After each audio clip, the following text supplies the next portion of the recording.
So the first thing I hear right before the camera goes on is, should we start clapping? Which was a great little moment here for the people who are live. I'm really glad all of you are here.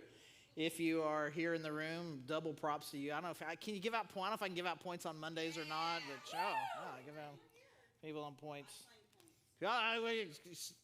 Name it and claim it, taking your own points. Mostly I'm just stalling right now because I know that a few of you are going to be late. Like, oh, the notification popped up. I'd forgotten. You're going to click, and then I'm just going to wait here a little bit. So we do this periodically. I remember the first time I did it, everybody got really nervous.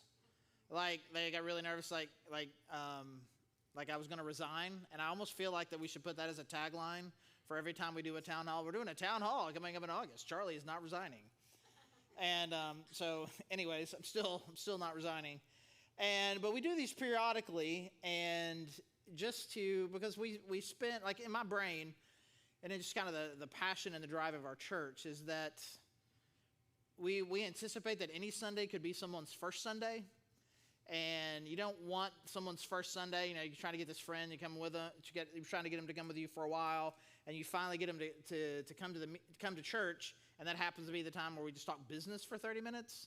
And we just kind of want to be mindful of that. But and we do from time to time have enough things to talk about. We didn't just kind of get everybody back on the same page or talk about some new initiatives or things like that. And we did one of these, I believe it was last summer, coming out of COVID, and we're looking together kind of to think of what fall 2020 and the 2021 school year was going to look like. And I think every time, like that time and including this, as you're kind of planning these town halls, I think over the last year and a half, it's been, okay, this is going to be the one that we have where we're going to be able to kind of declare ourselves post-pandemic and kind of cast a strong kind of challenging future for what the Grove is going to look like now that we've put this in our rearview mirror.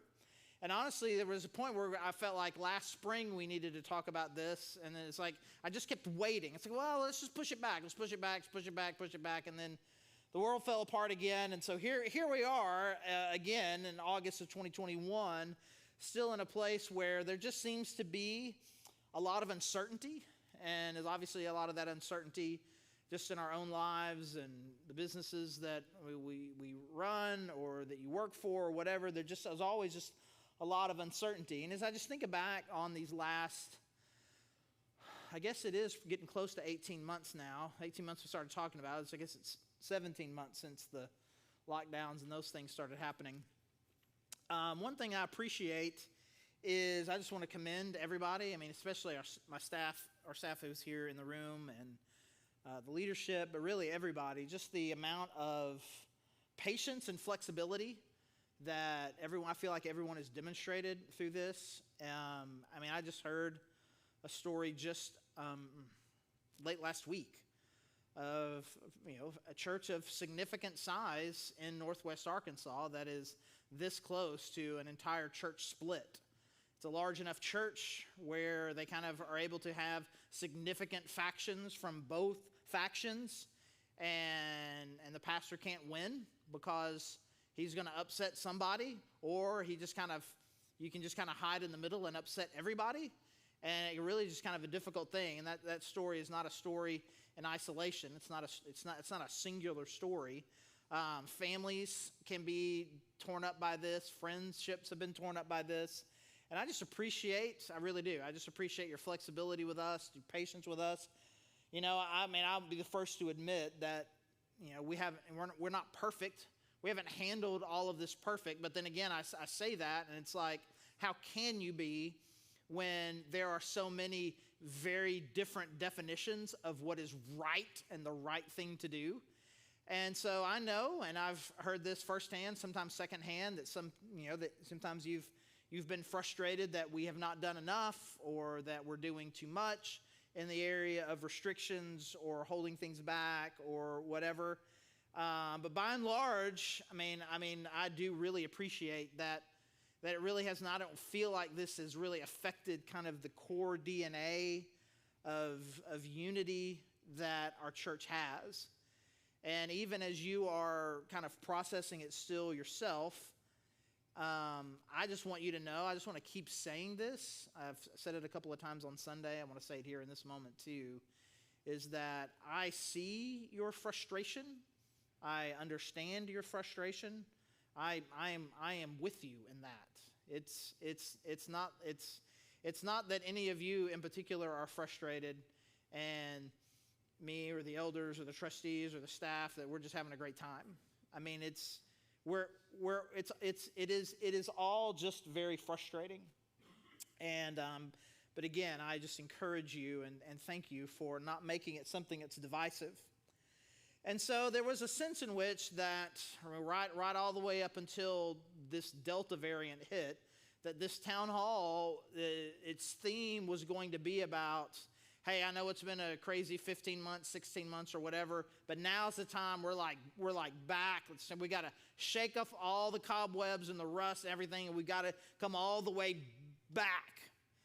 And I understand that there's going to be people that if I were to say that you would be nervous, you'd be afraid, or somebody's like, you absolutely need to say that. But here's the thing that I'm becoming more and more convinced of, and that I need to say. We have taken a very balanced approach, a mildly cautious approach, not surrendering to the fear over here or not surrendering to this other thing over here. It's like we're going to do what we're going to do no matter what. But I do believe that even in the midst of kind of this new level of uncertainty, I do believe it's time for us to be back. I just won't capitalize the letter B. We're like, hey, it's time for us to be back, right?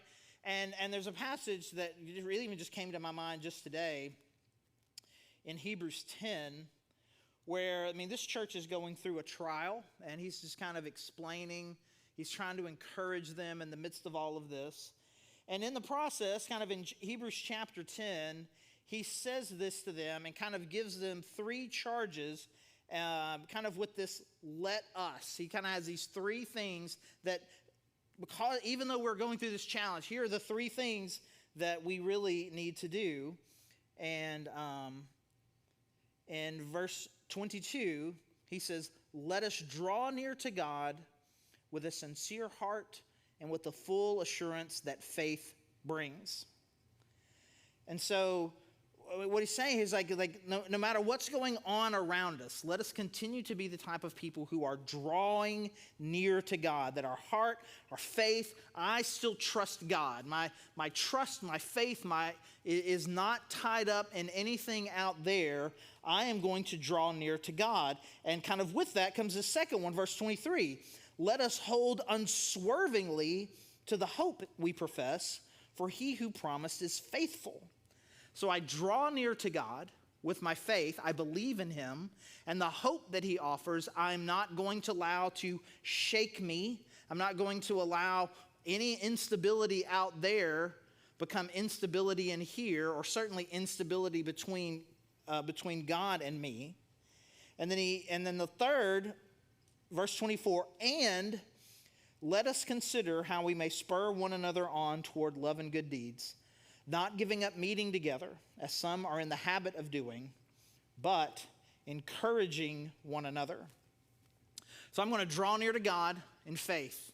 I'm not going to allow this to shake my trust in God. I am going to not swerve in my hope, and that I still believe in a God that gives hope and this life and the hopefulness of what life with God offers, even in an uncertain time. And I'm going to be very mindful of what's going on with people around me. And I'm going to be thinking about how I can help and love and encourage other people. And then he says this, and not giving up being together. And again, I know this is a one-off from a pandemic. He's not talking about a pandemic here. But I think there is a sense in which we can recognize the habits that have built up in us over the last year and a half to become very focused on just me, or focused just on my family. Like, we have to survive. I have to survive. We've got to do what we think is best for us. And who is us just kind of gets increasingly smaller. And I think it is really important for us to expand our definition of who is us and who we need to be considering and what it means for us to be together. Because I think it has become very natural for us to imagine that we don't need to be together. I mean, the broadcast is great, the picture's great, these are awesome cameras, the sound guys are great, and yeah, I can be at home, which is really convenient. I can do it whenever I want, which is also convenient. But there is a power in being together. Now, I'm never going to tell somebody that they should do something that makes them feel unsafe. But I am imagining that there are a lot of us out there that the reason why we are not being together, it's not because of safety. We left fear and a desire for safety. We left that back, and now we've just kind of gotten into a bad habit. And we've begun to convince ourselves that being together is not a primary value. And I'm telling you, there is something unique, special, awesome, and powerful about coming together and worshiping God together, about hearing from God's word together. I think we have a very individualistic approach to life, to faith, to just about everything. And I think we don't recognize how much of the Bible, when the commands are given, I mean, these commands were not you commands, they were us commands. We need to let us do this. And even when the Bible says you need to do this, I think you would be shocked to recognize how often the you is a plural you. And us thinking about faith and life in singular individual me terms is a unique function of what we have done in the last couple of hundred years. I think it's predominantly an American thing. It is certainly a Western thing, a post-Enlightenment Western thing, if we're trying to try fancy talk for just a second. I mean, it's where we are. But I think there is us. And I think it is important for us to recapture that value. So to the degree that you do feel safe and that you feel like you can be safe, your kids can be safe, if you feel that, we want to take those precautions so that we can be safe. But we need to figure out ways for us to be us and for us to be together. And so this series that we're doing, which is going to start next week, it's based around the mural, and we've got T-shirts now that we're selling that are themed to that mural, and this idea of you belong. And this new series we're going to be talking about over the next 5 weeks. And then there will be supplementary podcasts that come out the Wednesday after each Sunday. So essentially, 5 Sundays and 5 Wednesdays, we're going to spend a lot of time talking about who it is specifically that God has called us to be as a church. Who is it? Who are we? Who is it that God has called us to be? Because I understand, and everybody has been like this, like when your whole world falls apart and you kind of give up everything for a while, and it's, I'm only just doing the basic things I need to survive. He's like, well, now that the world has opened up, what do I need to bring back into my, what I'm like, I'm glad I don't do that anymore. And what are the things like, no, I need that back. And I think one of the things that's going to be really important for us to kind of recapture is, and this is a true thing, pandemic or not, to make sure that we're all clear as to why this particular church exists. And what is it specifically that God has called us to as a church? Because especially living here in the South, even in our little semi-Midwestern version of the South here, and sort of in the Bible Belt, wherever you think about Northwest Arkansas, there are still a large number of churches and a large different types of churches. But the more and more I think about it, the more I pray about it, the more we interact as a staff, the more and more I become convinced that the unique things that God is doing here and our particular approach to the way that what we mean when we say you belong, and the people that we love and the way that we love people as they come, as they're here, as they're new, as they come from a lot of different backgrounds, a lot of different pasts, a lot of different struggles. I think the unique way that we love and serve the people that come here, our community at large, I believe that God has a great future for us and a particular role that he is wanting us to play in this community. And I want you to be a part of this series over the next 5 weeks. I want you to double down, to more fully engage, even if we still have to be remote.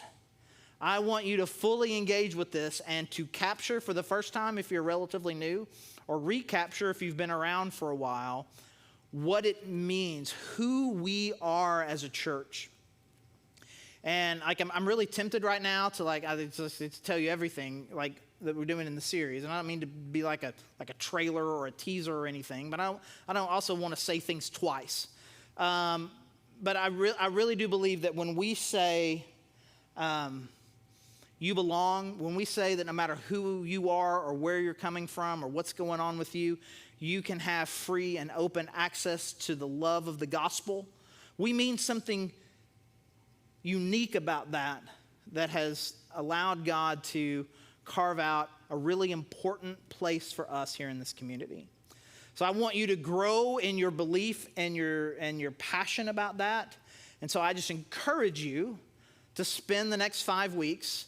If you have not been listening to a podcast, I encourage you to find those and to subscribe to it and just to make that part of your routine. They're typically only about 20 minutes. And so be here at church on Sunday and then on the following Wednesday to listen to that so that we can all be on the same page, so that we can all be one church, unified in this mission that God has called us to love and serve our community, our world, to make disciples, to bring the hope of the gospel to our world. So I'm excited about that. I know Mark's excited about that. These shirts are awesome. Layla, Maylee, my oldest, she was the first one to buy one. Layla was really mad that I didn't just give her this shirt right now when she saw me leaving the house with it. And in fact, she's kind of sneaky. She was like, Dad, are shirts included for children of the pastor? I'm like, man, I'll buy you a shirt, kid, but I'm not sure what you're talking about. So anyways, I'm excited about that. And so we're going to talk just a little bit more businessy kind of stuff here. And if you have any questions just about anything in particular that we're talking about or something that else is on your mind about the church, I encourage you can just send an email right now, right, to thegrovechurch@gmail.com. We got some people back there who would be processing those and getting them to me if you are interested in that. And one of the things I think is going to be really important for us in this next season, and we talked about it on Sunday when we talked about the Great Commission, about this idea of making disciples, is that discipleship is going to need to be a significant focus for us over the course of this year. And I think it's going to be important for us to recommit ourselves to this idea, or maybe to kind of put our minds around it in the first place, to what does it really mean to be or to become a disciple of Jesus, and what does it mean for me to make disciples, the way we talked about the Great Commission.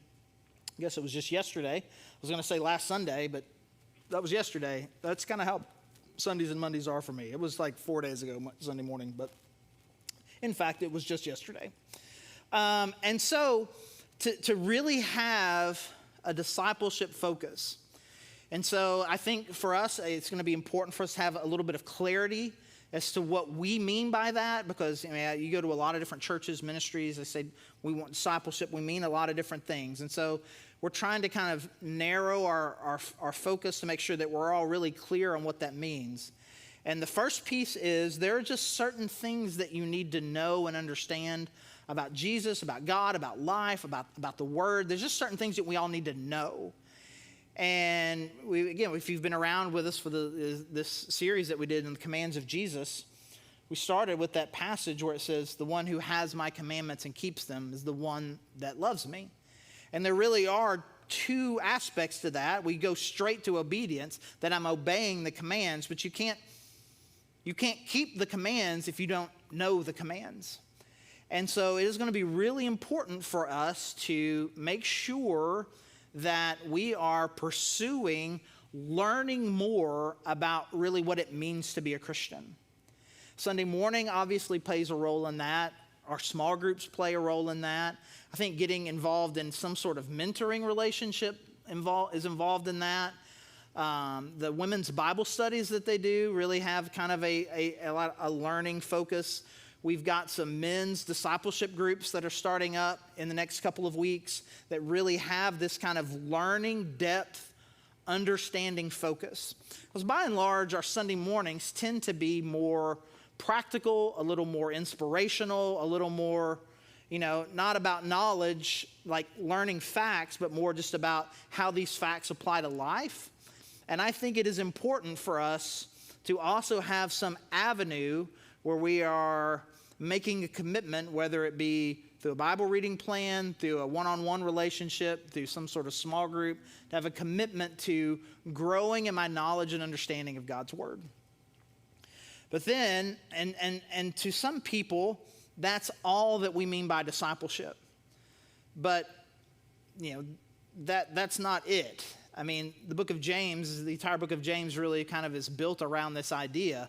I mean, you can have faith, you can know things, but if it's not producing anything in your life, it's not really of great value. And so not only do we need to have more knowledge, but we need to think about kind of applying that knowledge in two different ways. Am I allowing the truth to kind of sink into my inward life and into my outward life? Am I, and again, let's go back again to the series we just did. Follow me and I will make you fishers of men. Follow me is that I'm committed to learning and understanding and growing in my knowledge and understanding of God, embracing the gospel, learning what I can. And then he's going to do something internal to us, and then we're going to become fishers of men. There's something external that God is calling us to do. And so we need to make sure that in our day-to-day, week-to-week, month-to-month, in our understanding of what it means to grow as a Christian, that I am learning knowledge, that I am in a group or being asked good questions. So it's maybe, it's a small group, it's a one-to-one, something where I am being asked good questions about what's really going on with my character and my inward life. But then we're also being challenged to be who God has called us to be in our outward life, that we're handling our money well, we're handling relationships well, we're honoring God at work, we are being involved in some sort of service and ministry.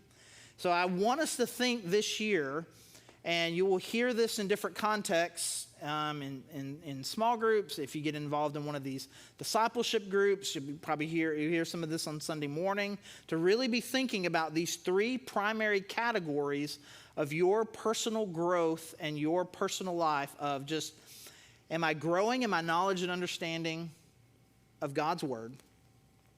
Am I allowing His Word to penetrate my heart and allow God to do a work inside my heart? And am I applying what God has called me to do in my outward life? Just my normal life, work, finances, relationships, but then also in areas of service.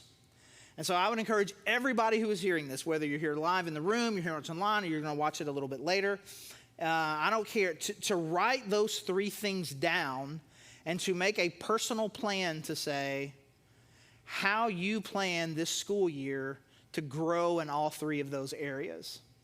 And if me saying that causes you a measure of stress, you're like, I don't know where to begin, then I would say that your next step is to come to somebody that you know and trust and say, can you help me with this? Can we do this together? And to make a commitment to say that I want to grow in these three areas. One of the things that we've done kind of with this knowledge piece, I think this podcast that we're doing weekly now is really designed in that way. I mean, I would encourage people to, again, make that part of your regular listening routine. And maybe it's something that you're listening, hey, I'm going to, I got a friend, we're listening to this, and then we talk about it the next week. Something like that. This class that Brandy has that's going to start in a few weeks is really, there's a lot of pieces to that. There's things that we don't know. There's things that God's going to try to apply on the inside. And there's things that God is going to, there's ways, obviously, that we need to implement this. What it means to have a healthy sexuality. And I have not had the opportunity to host since we started announcing this, but I get plenty of mic time. And I'm going to take this time right now. I was actually talking to people in my small group about it just today. I use the phrase strongly encourage because I'm uncomfortable with requiring things. But to the degree that you feel like I have the ability to require something of you, I'm requiring you to sign up for this class. The more I just kind of process my own life and interact with more and more people, I realized that most of the message, even if we were like diligent church people and we're really involved in youth group and we really listened really well at church, even if we did, what we heard wasn't great. And our understanding about what God wants from us and how he feels about the fact that we are sexual people, that we have sexual desires, that we have a sexuality, like the things that we think and feel, man, it's pretty broken. Even if we can say, no, man, I don't listen to what the world says. I only listen to what they said at church. I'm like, I don't know that either of those have been great historically. I mean, like, I believe that it is really important for us to kind of put a lot of the things that we were trained in and taught, whether we learned it on the playground or we learned it in youth group. Either way, most, if not all of us, have a very broken idea about our own sexuality, what it means to be a sexual person.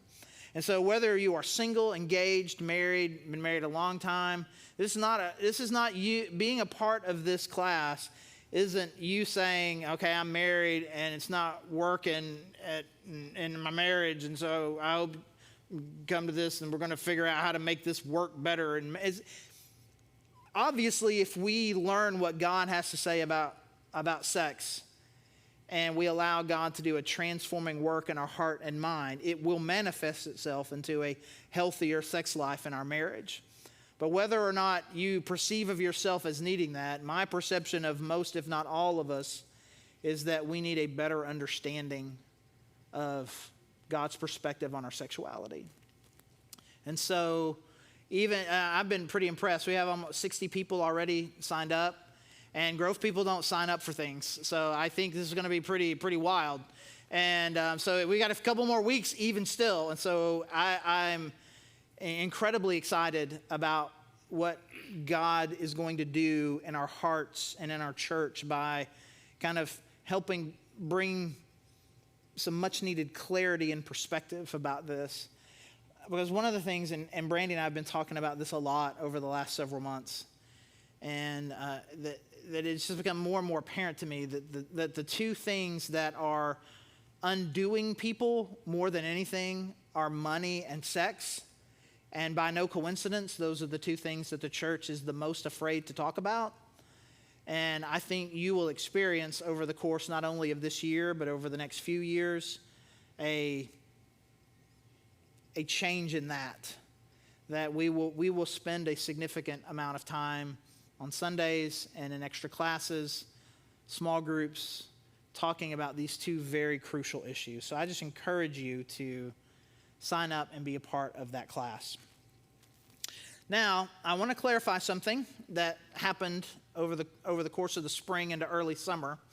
There was a time when we were kind of putting it out there, hey, on this particular Sunday in May, we need some help for people to go over to the Grove House, help us pack up the Grove House and move all that stuff over here. And then I began to realize that it was at the same time as I was talking about that, I was also making some comments about, hey, we're kind of not doing great on our budget right now. And there was a point at which I kind of connected the dots on that, and I began to hear it through your ears. We're saying the church is in a lot of trouble, and that's why we moved out of the Grove House. The church was never in a lot of trouble.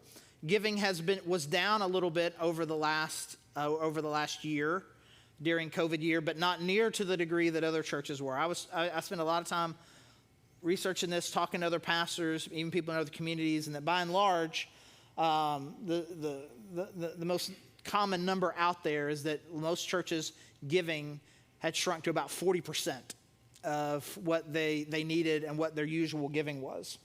And we never came anywhere close to that. At our worst, it was 80%. And with the things we had scaled back, it was never a problem. So you may ask, why did we move out of the Grove House if it wasn't for financial reasons? And this is one of the reasons why we just kind of I kept delaying when we were going to have this town hall, because we were this close a lot of times, it seems, over the last 6 months to having a really cool announcement. It was back in February of this year. We reached out to Mermaids and asked, hey, I know that you've probably had to scale back a little bit over the pandemic. Would you be interested in us taking some of the space maybe that you're not using right now? And we got a pretty immediate yes to that. And so then it just kind of became a question of, hey, we got to work out all of the details. And in my brain, I'm not the kind of person, I'm not particularly administratively minded, but it didn't seem like it was necessarily needed to be incredibly complicated. But it became very, very complicated, and it just never seemed to get not complicated. So I'm just going to give you just a brief intro into this, and you can ask me more questions about it, but I don't want to talk about it because it's just been crazy. But the first thing was that the guy who actually owns the building lives in California, and it's notoriously difficult to get a hold of. And so we can agree with Mermaids that we want to do this, but they needed to get a hold of him, and it was difficult to get a hold of him and for him to get a response back from him. And so that took several weeks. And then they finally decided, okay, well, in order for us to do this, we need to make sure we don't have an accurate architectural drawing of the building. We're going to have an architect come do this. Again, I'm not saying I know how long things should take, but 2 months seemed like a really long time for that piece of this to happen. But nonetheless, that's what happened. So now we're 3 months into this, and now we start the negotiations over the price of a new lease. And what happened then was, they would give us a proposal, and then we would give a counter proposal, which then had to go to the guy in California, which then had to come back. And so every step in the negotiation took a little bit longer. But finally, we got to the point, it was like we had an agreement in principle, I believed. And the only thing that then was left was that space is currently under contract with Mermaids. And so we would either need to sublease from them, which is not a great idea, or to just consolidate ours into one new lease, and they also consolidate into a new lease. And then we would have to work out the details of, is there anything new with signage or parking and these kinds of things. Again, didn't seem like it was going to be too complicated. But suddenly, after just kind of weeks of kind of uncertainty and not knowing what was going on, we got a message that I'll just say it's like that something is going on in the negotiations for a new with our landlord and Mermaids. They're trying to work some things out, and it's difficult. Okay, that's all I know. You can't get me to speculate any further on that. Do not send any questions to thegrovechurch@gmail.com. I'm just saying that there's some complications there, and so we're still in a waiting kind of holding pattern. But our prayer and our hope, and this is where you can be involved, is I would just encourage you to pray, because the opportunity for that space not only is great because we don't have a building that's off there, but the space that would be available then for our youth would be a space that is a larger, more open space that would be able to be fully dedicated to just them. And so it would be a great opportunity. I still continue to believe that it's going to be a great opportunity. We're just having to be, even after 6 months, we're going to have to just continue to be more patient as some things that are out of our control need to be unfolding. So I encourage your prayers in that. And I also want you to know that at some point, I plan to make an announcement to say, hey, we got it, and this is what it's going to look like. And there seem to be now like a lot of different possibilities of kind of when and how, and so there's a lot of uncertainty. But at some point, I'm going to say that. And at the point in which I say that, not only is it going to be really cool, but there is going to be an opportunity for us to kind of rally around this new opportunity that we have, especially with our youth group, for them to have a nice, big, dedicated space with equipment. There will be some remodeling that needs to be done. There's going to be some adjustments that we're going to need to make to our budget. And there's just some things that are going to happen. And so I just want you to just already have that in your mind, that even in the midst of all this uncertainty and things that are going on with COVID and the restrictions, all these things, we have the potential for an incredible opportunity to increase. And when I say our footprint, I don't mean the building. What I really mean is the ability that we're going to be able to love and and disciple and encourage our youth.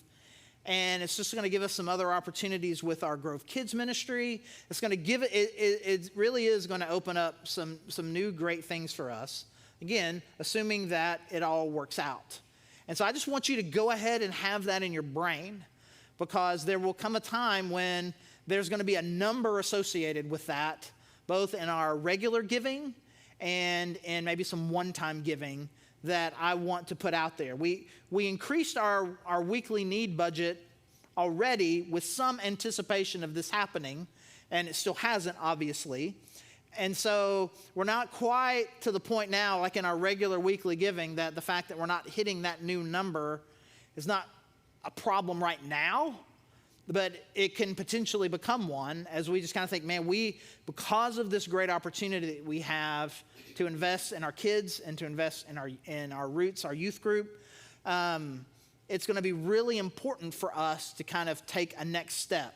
And so if you recall, if you're around in the spring when I was being vague and weird and we're moving out of the Grove House, I was talking like that. And that's kind of what this is. Like, we need to get ready. We need to kind of prime the pump a little bit to kind of think about what it would look like for us to kind of, even in the midst of what feels like restrictions, what feels like hold back, what feels like restraint, that God may open up for us an opportunity in our space here and in our children's and our youth ministries to push forward and to be able to love, encourage, and serve our youth in a way that we haven't, at least ever really in the history of the Grove, where they have their own really great, open, dedicated space.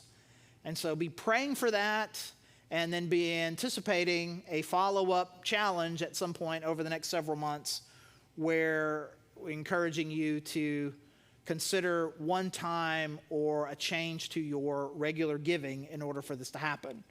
You don't have to wait, I guess. You don't have to wait. I mean, I don't tell you what to do. You want to go ahead and increase your regular giving right now to kind of help us there, or you think you go ahead and start giving to the general fund or to the building fund or whatever, we would love for you to be a part of that. And so as such, we'll just give you a giving update. Again, we increased our weekly to 15.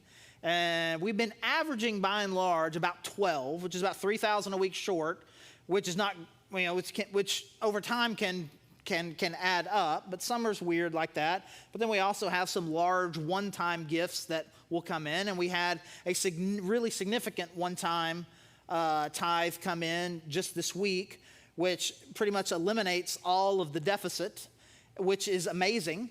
But we still are going to need, over the course of the next 10 months, so our fiscal year starts in July, over the next 10 months, we can't be at that 12. We think, hey, we're good now for the first 8 weeks. I mean, we got 44 more weeks. We can't be -3. Again, as we always have been, we will be cautious. We will restrain spending if we need to.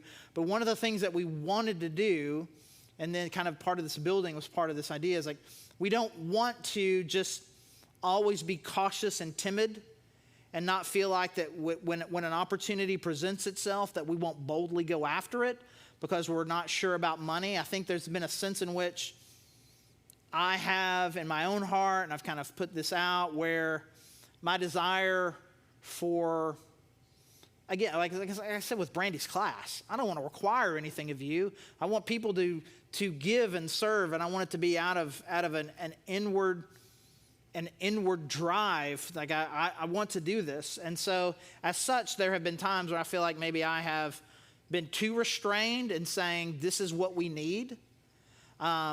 We need about $3,000 more per week. And with the number of families that we have in our church, that really is not that much. I mean, that's really not that much. And I think it is important for us to kind of rally around this idea that, again, I spend some time thinking over these next 5 weeks as we're going through this You Belong series about really what it is that God has called us to, and the kind of impact that we're having, and how then you need to respond to that by saying, not only do I want to commit myself, but I want to commit the resources that I have in order to make this happen, because we can't just keep hovering. I think God has called us to a very powerful, incredible mission in our community and with people, and it's going to require a different expectation, a different commitment, both in our presence, in our service, and in our giving. And so, again, all of this is, you're going to see this unfold over the next several weeks, and when the launch party happens at the end of the series, we're going to be talking more about small groups and serving opportunities. But I want you to just have it in your head. I want you to prime the pump, to kind of get your brain ready for some really cool things that I think that God wants to do in us and through us as we think about who it is God's called us to be. And you be ready to kind of take a next step level of your commitment, your engagement, and your involvement. And so that is going to involve giving. It's going to involve small groups. It's going to involve your discipleship. It's going to involve finding a place to serve, going next level in our roots, going next level in Grove Kids, in our hospitality, in our worship and tech, and our community care team. And I want to just pause here for a second, just because I said community care team. And one of the things that I'm most proud of is that in a time when a lot of ministries were shutting down, a lot of churches were having to scale back for a lot of things, during the first year of COVID, almost $50,000 was given from our church to needy people in our community. And based on the amount of just what our normal budget is, I mean, that's a significant amount. And in addition to that, another 70-ish thousand that goes out to missions in general. And for a church our size with our limited budget in COVID year, to be able to say that in those 12 months that 6 figures went out our door to the community and to the world, that's not insignificant. I mean, that is of crazy significance. And it just it shows your heart, your desire, and the impact that we're having. As I drive by here all the time, and I see it's kind of this interesting twist. It's like I always am both encouraged and discouraged that almost every time I drive by our food pantry, it's empty. Because you just can't keep it full enough. We just say, then you go and it's empty. So then you go and you fill it up, and you come back the next time, it's empty again. It's like it is a known place where people come and know that there will be a significant amount of food there. In fact, Layla and I were here on Saturday, and apparently on Friday night there had been some sort of event that happened in the parking lot where, like, we have a lot of pop-top food now, and it had to have been a significant number of people that were there and were able to have a meal. And I just think about that, and we get notes of encouragement from people. And in addition to that, it is also very well known amongst the hurting in our community, amongst the ministries that serve the hurting in our community. It is known that this is a place where judgment-free, God's people will help. And that knowledge that our community knows that's who we are, that is one of the key aspects of what it means by saying that you belong. It does not matter what obstacles, internal or external, that you have that you feel like may be preventing you from engagement with the gospel, engagement with God. We want to break down all of those barriers. So there is no socioeconomic barrier, and there's no judgment that's going to come because you find yourself in a bad way, whether you're inside or outside of our church community. We want everyone to know that we love them just where they are. And we see that on Sunday mornings as well, just beyond community care, of just like, no matter what the background of the person that walks through the door, no matter their history, no matter their past, no matter what they look like, no matter what they've done, no matter what they're doing, we don't want there to be any relational obstacles between them and being able to hear and experience the truth and the liberation of the gospel. So the way that we construct our Sunday mornings, the attitudes that we have, our kids ministry, our youth ministry, our hospitality, everything that we do is designed to help people experience the gospel and experience the love of Jesus Christ without any hindrances that we're putting up. They may come in with their own barriers and blockades or anything like that, but we're not contributing to any of that. So the way that we do Sunday, the way that we are with our community care team, we are desperately trying to communicate to our community that we love them wherever it is they are in this particular moment. But as always, the way that we want to talk, the way we want to do discipleship, the way that we want to preach, the way that we want to worship, is that we love you and God loves you too much to let you hang out there. But we want you to know that no matter where you are right now, that you are loved and you belong with us. And so I encourage you to get involved with our community care team. Not only are they doing some great things that way, we've just recently started a partnership with a group called Circles Northwest Arkansas, which is this kind of 1.5 year long mentoring program. If I may be oversimplifying it, but essentially it's a program to help people over the course of 18 months to move out of poverty and into just kind of some more, their ability to kind of be on their own, to have all the tools that they need to succeed without needing the help anymore. And it's an incredible program. It's designed really well. And they recently reached out to us to partner with them. And we had an opportunity to do that by providing a meal for their weekly gathering. And we're going to continue to kind of step into that. And I think that ultimately there's going to be a lot more opportunities with this program. So I encourage you, if you're in the room, Kim's got some flyers. Kim's right here. If you're not here in the room with Kim, she would figure out any number of ways to get them to you. If you know her number, email, text her right now. She'll probably drive by your house on the way home to give you one of these flyers, right? But you can email info@thegrovechurch.org. It's probably the simplest thing to do, and we'll make sure that you get the information that you need. And I really do. I want you to be thinking, and I say this at Connections, and sometimes I realize things that I say all the time at Connections. I think because I say it all the time that we all know it, but you're not at Connections every month. I'm at Connections every month. You're not. Is that one of the things that I really passionately believe is that in order for us to have a real, vibrant, healthy relationship with God, and in the context of a local church, we need to be worshiping together. People say all the time, "Oh man, you can be a follower of God and not go to church."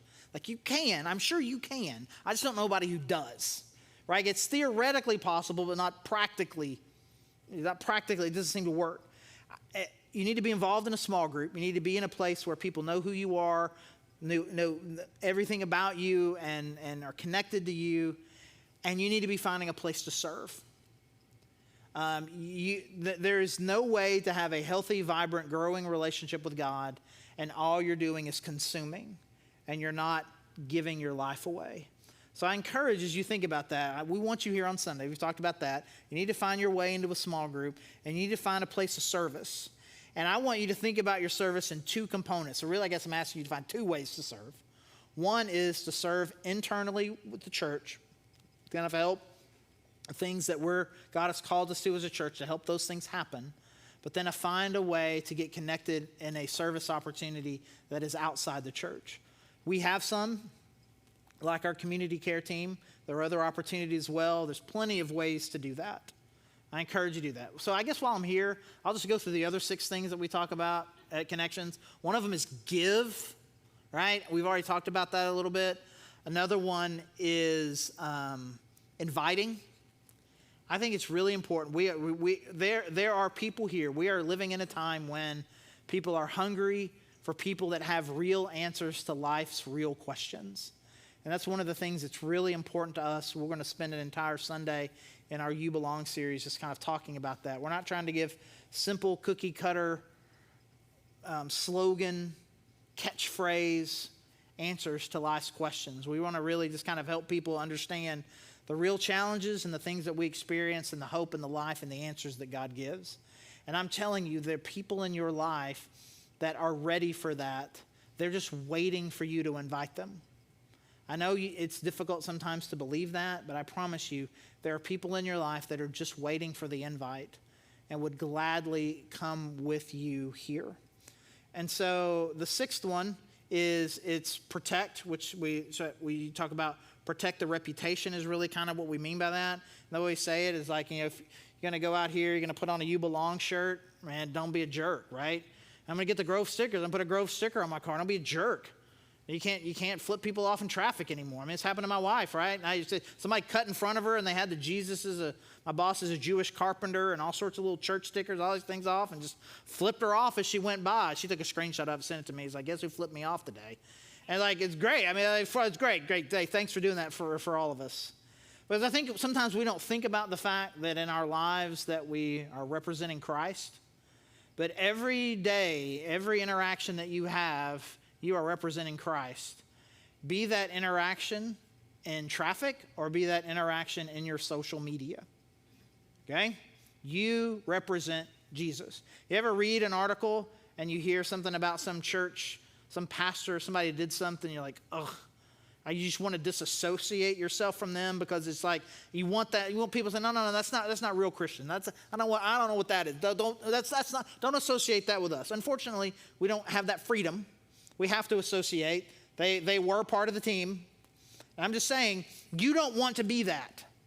You don't want to be like that. We're looking at your social media and be like, no. They sort of go to the church, but not really.